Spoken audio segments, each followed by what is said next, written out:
للذكر مثل حظ الأنثيين فإن كن نساء فوق اثنتين فلهن ثلثا ما ترك وإن كانت واحدة فلا النصف ولأبويه لكل واحد منهما السدس مما ترك إن كان له ولد فإن لم يكن له ولد وورثه أبواه فلأمه الثلث فإن كان له إخوة فلأمه الثلث من بعد وصية يوصي بها أو دين آباؤكم وأبناؤكم لا تدرون أيهم أقرب لكم نفعا فريضة من الله إن الله كان عليما حكيما. شروع اللہ کے نام سے انتہائی مہربان ہمیشہ رحم فرمانے والا ہے. یوصیکم اللہ فی اولادکم، اللہ تمہیں وصیت کرتا ہے تمہاری اولادوں کے سلسلے میں.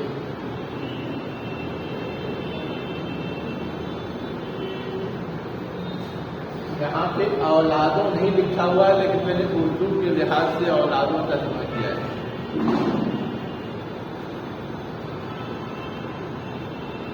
سمجھنے کی جو چیز ہے وہ یہ ہے کہ ہم اور آپ اردو زبان میں وصیت کا لفظ استعمال کرتے ہیں جب کسی کی زندگی کا آخری وقت ہو اور اس وقت کو کچھ اہم باتیں بتائے جس کے پورا کرنے کا اہتمام ضروری سمجھا جاتا ہے. اب یہاں یہ کہا جا رہا ہے کہ اللہ تم کو وصیت کر رہا ہے، تو کیا اللہ کے ساتھ بھی ایسی کوئی بات ہے؟ اس کا کوئی آخری وقت ہوتا ہے، اس وقت وہ تاکید کے ساتھ کوئی بات کہہ رہا ہے. پھر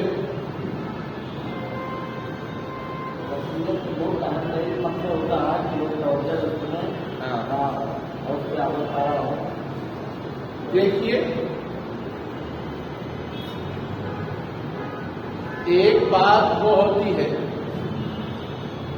جو عام ہوتی ہے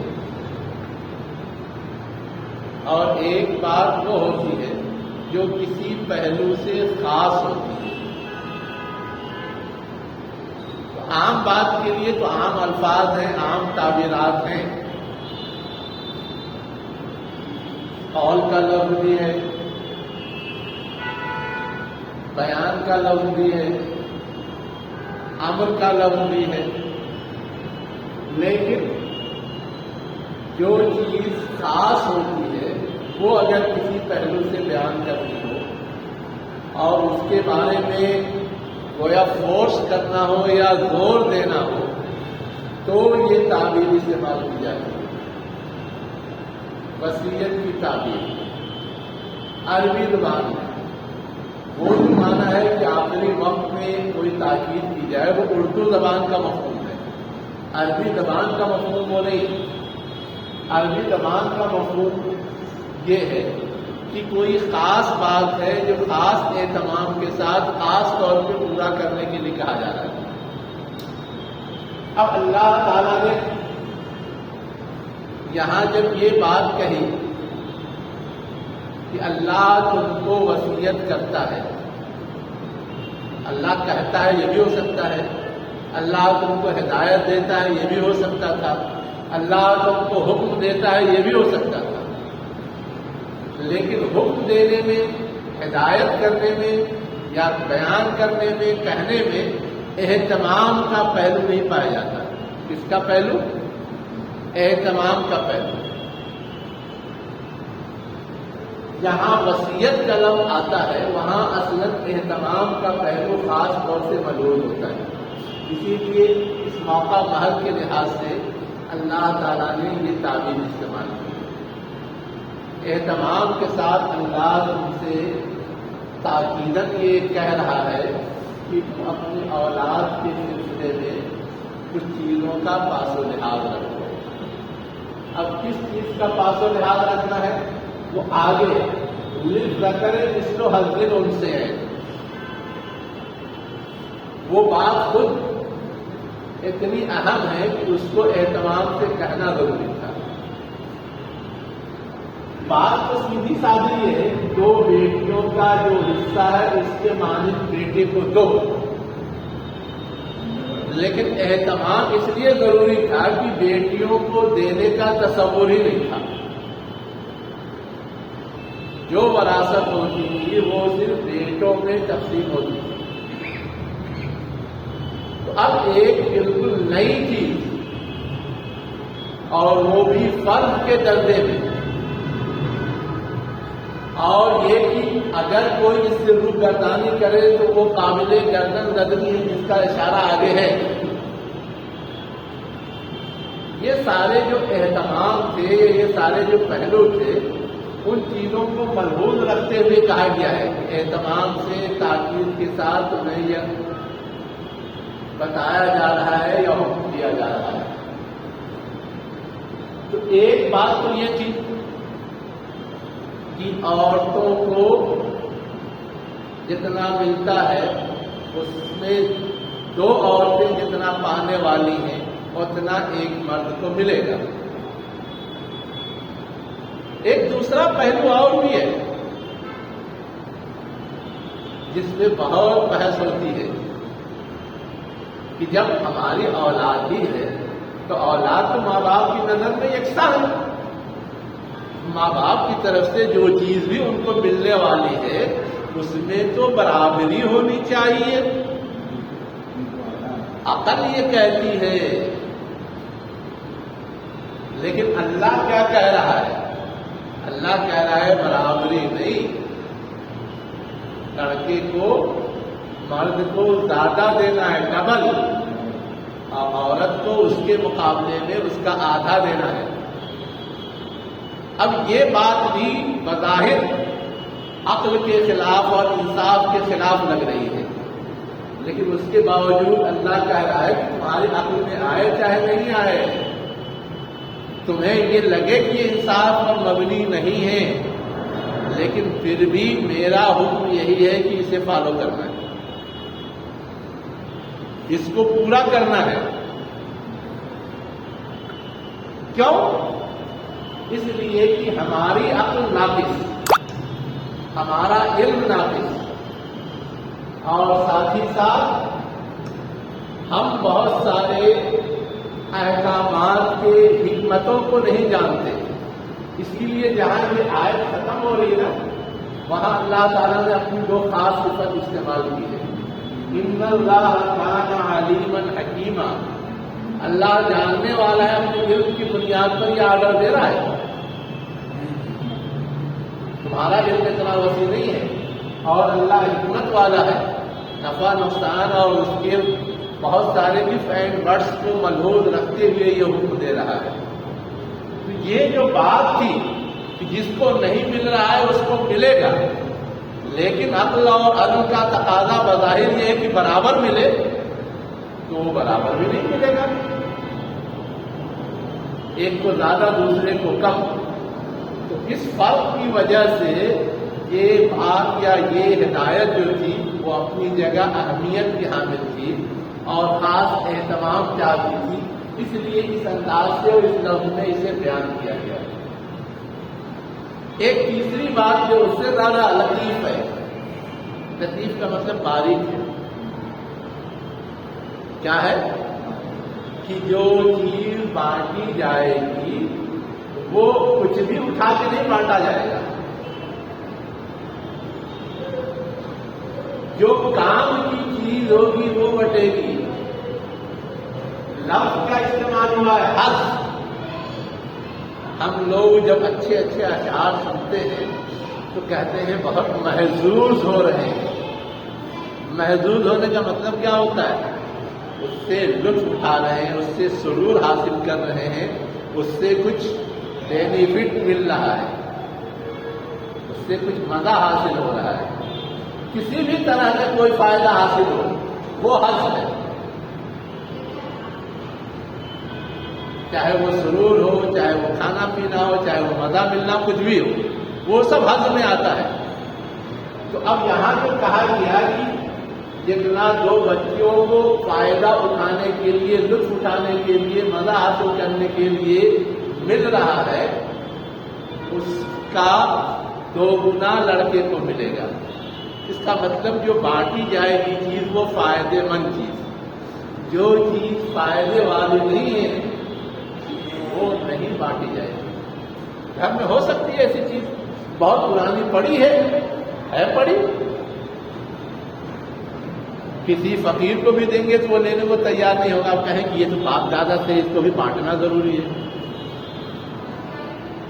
پرانی جھاڑو رکھی ہوئی ہے، کہیں گے ارے یہ بھی تو گھر کا سامان ہے، اس کو بھی بانٹو۔ اب تو کہتی کہ بانٹنا چاہیے، لیکن ہے یہ کہ اس کو بانٹنے میں کسی کے لیے کوئی فائدہ ہوتا ہے نہیں۔ ٹکڑے ٹکڑے ہو بھی جائے تو کوئی کسی کو دے ہی دے گا کہ ہم نہیں لیتے، ہم نہیں لیتے، ہم نہیں لیتے، تو وہ بانٹنا نہ بانٹنا برابر ہے۔ تو یہاں تعبیر ایسی استعمال کی گئی ہے، اس کے ذریعے ایک خاص چیز کی طرف اشارہ کر دیا گیا کہ مال وراثت میں وہی چیز کاؤنٹ ہوگی جو بینیفیشیر کو بینیفٹ پہنچانے والی ہو، اس سے وہ فائدہ اٹھانے والا ہو۔ اب یہ بات کہ اللہ تعالیٰ نے دونوں کے حصے میں فرق کیوں رکھا ہے، صحیح بات یہ ہے کہ اس کی حکمت اللہ ہی بہتر جانتا ہے، صحیح بات یہ ہے، لیکن تھوڑا بہت جو وضاحت کچھ اللہ کے رسول نے کی ہے، کچھ ہمارے فقہاء اور علماء نے کی ہے، وہ یہ ہے کہ دونوں کی ضرورت اور دونوں کی ذمہ داریوں کے لحاظ سے یہ فرق رکھا گیا ہے۔ ضرورت اور ذمہ داری یہ 2 لفظ میں نے استعمال کیا ہے۔ ضرورت کا مطلب یہ ہے کہ ایک عورت اگر کسی کے نکاح میں ہے، اس کی ضرورت کی کفالت کرنے والا تو موجود ہے، شوہر کی ذمہ داری ہوتی ہے، لیکن ایک مرد کی کفالت کسی کی ذمہ داری تو ہوتی نہیں۔ اور ذمہ داری کا مسئلہ یہ ہے کہ عورت پر نہ اپنے بال بچوں کی کوئی ذمہ داری ہے، نہ شوہر کی کوئی ذمہ داری ہے، نہ کوئی اور متعلق ہے اس کی کوئی ذمہ داری ہے۔ جو کچھ وہ کرتی ہے وہ سب اخلاق ہے، وہ سب احسان ہے، ذمہ داری کوئی نہیں اصولی طور پر۔ لیکن ایک مرد کے اوپر بیوی کی ذمہ داری بھی ہے، بچوں کی ذمہ داری بھی ہے، اگر ماں باپ زندہ ہے تو ان کی ذمہ داری بھی ہے۔ تو یہ جو ذمہ داری کا فرق ہے اور ضرورت کا فرق ہے، ان 2 اسباب سے دونوں کی حصے داری میں فرق کیا گیا ہے۔ جس پہ ذمہ داری زیادہ ہے، جس کی ضرورت زیادہ ہے، اس کو زیادہ ملنا چاہیے، اور جس کی ذمہ داری کم ہے، جس کی ضرورت کم ہے، اس کو نسبتاً کم ملنا چاہیے۔ اس لیے اللہ نے یہ فرق کیا ہے۔ تو سمجھنے سمجھانے کے لیے اتنی بات کہی جاتی ہے۔ اب آگے یہ بات کہی جا رہی ہے وَإِن كُنَّ نِسَاءً فَوْقَ اثْنَتَيْنِ، اگر کئی عورتیں، نساء جمع ہے، جمع کا مطلب 2 سے زیادہ نہیں، اردو والا جمع نہیں کہ 2 بھی جمع ہے، اس لیے کہ یہاں فوق اثنتین لکھا ہوا ہے، 2 سے اوپر زیادہ، یعنی 3 یا 3 سے زیادہ۔ ہاں، تو اب ان سب عورتوں کے لیے کیا ہوگا؟ جو کچھ چھوڑا گیا ہے اس کا ثلث، ثلث کہتے ہیں 2/3، 2/3، یعنی سامان کو 3 پارٹ میں بانٹ دیا جائے تو اس کے 2 پارٹ ان کو ملیں گے اور 1 پارٹ باقی لوگوں کو جائے گا. ٹھیک ہے. اور اگر وہ ایک ہی ہو وَإِن كَانَتْ وَاحِدَةً، اور اگر وہ ایک ہی ہو فَلَهَا النِّصْفُ، تو اس کو آدھا ملے گا، ہاف. اگر اس کے بھائی نہ ہوں تب جی اگر بہن کے اس کے بھائی نہ ہوں تب نا اس کے بعد جس کو لڑکی کو مل رہا ہے اگر اس کا بھائی نہ ہو تب اس کے لیے آئے گا. اصل میں ہے یہ کہ بھائی نہ ہو کا مطلب یہاں نہیں ہے. بھائی ہو تب تو تقسیم کا اصول یہ ہے. اب یہ ہے کہ اگر نر اولاد نہیں ہے نا، صرف لڑکیاں ہی لڑکیاں ہیں، اس وقت تقسیم کی شکل یہ ہوگی. کیا ہوگی؟ ان کو اتنا ملے گا، اگر اکیلی ہے تو اس کو آدھا ملے گا، باقی اور لوگ جو ہے ان کو بٹے گا. اب آگے یہ کہا جا رہا ہے کہ یہ تو نیچے کی پیڑھی ہوئی جو سب سے قریبی ہوتے، بیٹا بیٹی، اوپر کی پیڑھی بھی تو ہوتی ہے بہت قریب، ماں باپ. اس کے لیے لفظ استعمال ہوا ہے والے ابوین، اور ان کے 2 باپوں کے لیے 2 باپ تو ہوتے ہیں. نو والدین ہم لوگ بولتے ہیں تو باپ دادا مراد لیتے ہیں یا ماں باپ مراد لیتے ہیں؟ اسی والدین کی طرح ابوین ہیں. ابوین سے مراد 2 باپ نہیں لیں گے، ابوین سے مراد ماں باپ. ابوین سے مراد ماں باپ. تو اب یہ جو طریقہ ہوتا ہے کہ 2 بہت قریبی ہیں ہے نا، اور ان دونوں کو ہمیں ایک طرح سے یکساں حیثیت دینی ہے یا دونوں کو کاؤنٹ کرنا ہے، تو جو اس میں بڑا ہوتا ہے نا، اسے مان کر کے اس کو ڈبل کر دیتے. جیسے کبھی کبھی آپ کتابوں پڑھیں گے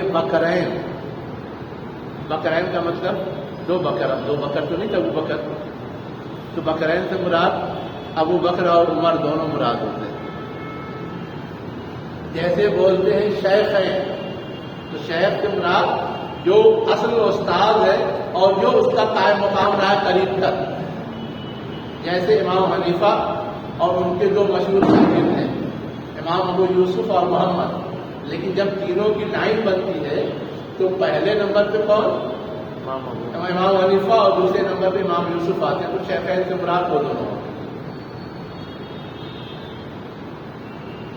تو یہ ایک انداز ہے بیان کا، ہم لوگ اردو میں استعمال کرتے ہیں. ویسے میں نے والدین بتایا ہے نا، دادا دادی ہو تو جدین بولتے ہیں، اناگرانی بولتے ہیں. تو ویسے ہی یہاں اصل ابوین سے مراد 2 باپ نہیں، اس لیے کہ کسی کا 2 باپ ہو ہی نہیں سکتا، وہ عملی طور پر ممکن ہی نہیں ہے. ٹھیک ہے. تو اور ان کے 2 باپوں کے لیے نہیں، یہاں ترجمہ کیا ہوگا؟ ان کے والدین کے لیے، ماں باپ کے لیے.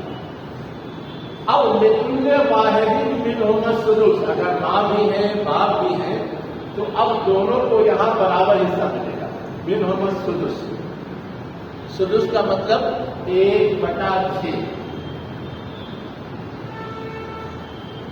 جتنا سامان ہے، جتنی مالیت ہے، اس کے 6 پارٹ کریں گے، 1 پارٹ ان کو دے دیں گے. دونوں کو 1 پارٹ دی.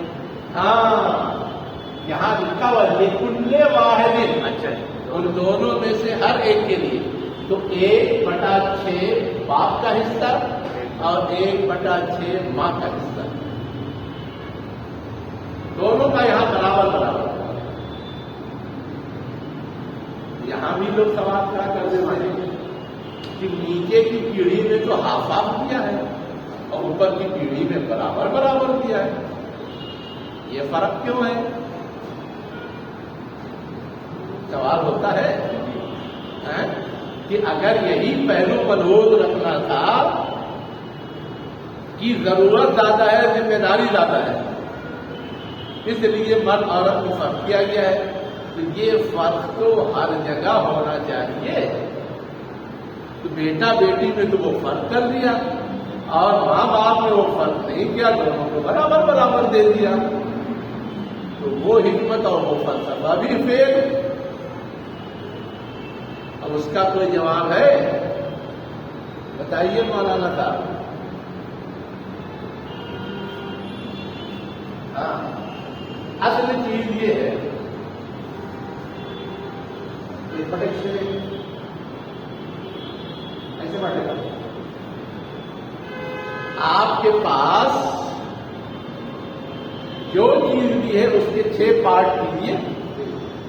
1/6 باپ کو, 1 پارٹ اس کا ماں کو, باقی جو 4 پارٹ بچے گا وہ باقی لوگوں میں تقسیم ہوگا. 1/6 کا مطلب یہی ہوتا ہے کہ جو چیز ہے اس کے 6 پارٹ کریں, 6 ٹکڑے کریں, اور 1 ٹکڑا جس کا حق ہے اس کو دے دیں, دوسرا ٹکڑا جس کا حق ہے اس کو دے دیں. باقی اور ٹکڑوں میں تقسیم ہونا ہے تو وہ باقی جو بچے گا وہ تقسیم ہوگا. 4 ٹکڑا بچے گا. ہاں, 4 ٹکڑا بچے گا. اب 4 ٹکڑا جن کا حصہ شریعت نے آگے بتایا ہے ان لوگوں میں بٹے گا. ہاں, لیکن ترتیب جو چلے گی وہ یہ کہ جو مرنے والے سے سب سے زیادہ قریب ہے پہلے اس کا حصہ نکلے گا. ہے نا. اب قریب تو ماں باپ ہے تو سب سے پہلے ماں باپ کا نکلے گا. سمجھ میں آیا؟ اب اس کے بعد جس کا حصہ ہے جو بچے گا وہ باقی لوگوں میں بٹے گا. اس کا قاعدہ بھی آگے آتا ہے. اب آگے کیا کہا جا رہا ہے؟ مما ترکا, یعنی یہ جو چھٹا ملے گا اس میں سے جو اس نے چھوڑا ہے. اب یہ کہا جا رہا ہے کہ انسان لہو ولد, اگر اس کی اولاد ہو, اگر اس کی اولاد یعنی جو مرا ہے اس کی اولاد ہو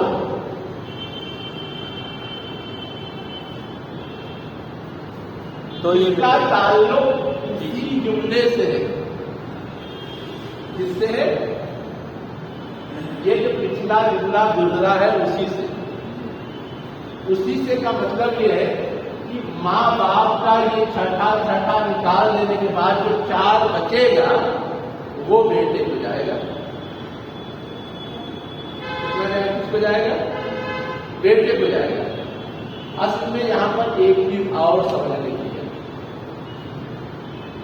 کہ شریعت نے جو تقسیم کیا ہے نا اس میں کچھ لوگوں کے حصے 100% فکس کر دیے اور کچھ لوگوں کے حصے 100% فکس نہیں ہے, بلکہ فکسیشن کے بعد جو بچتا ہے وہ ان کو جاتا ہے. جیسے اب میں مرا تو میری بیوی کا حصہ فکس ہے, وہ اس کو ملے گا. میرے اگر ماں باپ ہے تو ان کا حصہ فکس ہے, ان کو ملے گا. اب اس کے بعد جتنا بچے گا سب میری اولاد ہو جائے گا, سب میری اولاد ہو جائے گا. اور اولاد اگر ایک ہی ہے تو جو بچے گا سب اولاد کا, اور اگر ایک سے زیادہ ہے تو وہاں اصول وہ دیا ہوا ہے, وہ اصول نافذ ہوگا. یہ جملہ جو لکھا ہوا کہ انسان لہو ولد, اگر اس کے پاس بیٹا ہو تو یہ چھٹا دے کر کے جو بچے گا وہ بیٹے کو چلا جائے گا, اور اگر بیٹا نہیں ہو تو آگے بتائیں گے اس میں. فَإِن لَّمْ يَكُن لَّهُ وَلَدٌ, اگر مرنے والے کے پاس بیٹا نہیں ہو, وَوَرِثَهُ أَبْوَاهُ, اور اس کے وارث ان کے ماں باپ ہو رہے ہوں. وارث اس کے وارث کون ہو رہے ہو؟ اس کے ماں باپ ہو رہے ہوں. تو اب یہاں پر یہ بتایا جا رہا ہے فَلِأُمِّهِ الثُّلُثُ, ماں کا حصہ کیا ہو جائے گا؟ 1/3.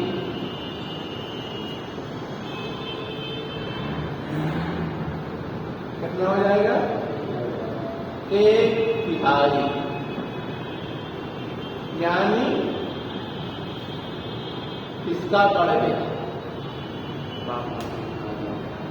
دیکھیے